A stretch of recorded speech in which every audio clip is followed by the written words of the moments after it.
Welcome to the world of trigonometry. Trigonometry is the study of right triangles. So when we do that, I would like you to introduce you to this term. Well, it's not a term, it's more like a mnemonic. So, ka, to, okay. This is something you should memorize. Another way you can think of this is S equals O divided by H, C equals A divided by H, and T equals O divided by A. Well, you are wondering what the letters O, H, A stand for. In a right triangle here, that's a right triangle, A, B, C. So let's look at angle C. Okay, the hypotenuse is always the hypotenuse. It's always opposite the right angle. But angle C touches the hypotenuse and it touches side CA. We call that adjacent to angle C. It is adjacent to angle C, but it is opposite to angle B. This side is opposite to angle C. So first of all, when you have a right triangle, you need to be able to establish, given an angle which is the hypotenuse, it's always opposite the right angle. The adjacent side is the side that the angle touches other than the hypotenuse, and the opposite side is the side opposite to that angle.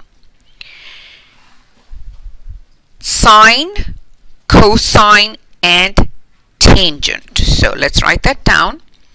Sine, cosine, tangent are merely ratios of the opposite side of a triangle to the hypotenuse.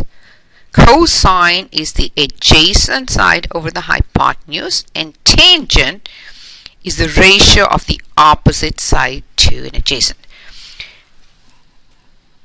So here, now I'm going to put sine of angle C, cosine of angle C, tangent of angle C. That's not very neat at all. So let me just fix that.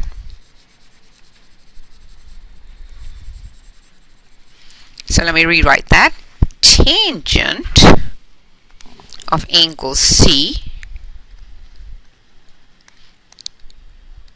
is equal to opposite over adjacent. Instead of writing sine, cosine, and tangent fully, the abbreviations are SIN, we still pronounce that sine, COS, we say cos, and tan. So the abbreviations are sine, cos, or more appropriately we call it cos, and tan. Whenever we say sine, cos, and tan, an angle name must follow that. And sine, cosine, and tan are ratios. In particular, if you look at the rectangle on the left hand side, this is the leg opposite to angle A, and the purple one is a leg adjacent to angle A. So let's just go ahead and mark angle A here, and that's the hypotenuse side BA. So all you have to do is plug it in. Well, plug what in? Plug in the lengths. So look at this, and tan of A or tan of angle A is length of leg opposite angle A, which is BC, and length of leg adjacent to angle A, which is AC. And remember, BC and AC stand for the lengths of the segments. You have to remember that in a right triangle, so let's mark this right angle here. The two acute angles are complementary to each other.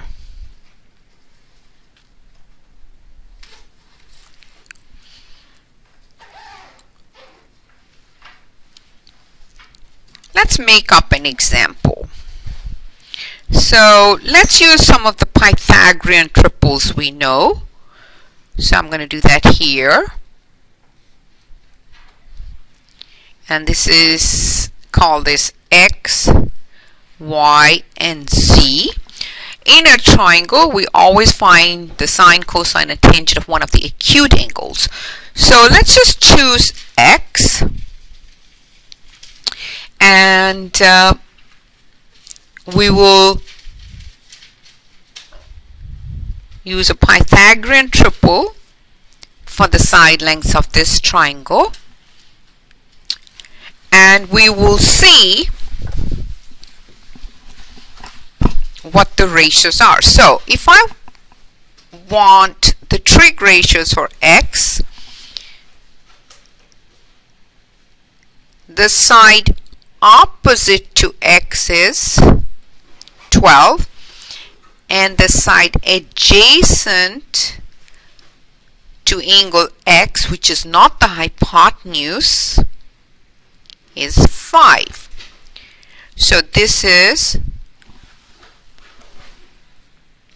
opposite to angle X, adjacent to angle X, and this is the hypotenuse. Hypotenuse is always the hypotenuse. So if I want to find sine, I remember so sine of angle X is opposite over hypotenuse. So what's the opposite? It is 12 over 13. What's the cosine of angle X? Cosine is adjacent over hypotenuse, and adjacent is 5 over 13. Tan of angle X is opposite over adjacent, so this is 12 over 13. Later on, you will see if you are given the sine, cosine, or tangent of an angle using the calculator, you can find the actual angle measure. For now, all you need to remember is that sine, cosine, and tangent are ratios that are formed in a right triangle using the opposite side, the adjacent side, and the hypotenuse depending on which ratio you are solving for. So go ahead and try the following examples. The answers are on the side, so that should be helpful to you. Good luck.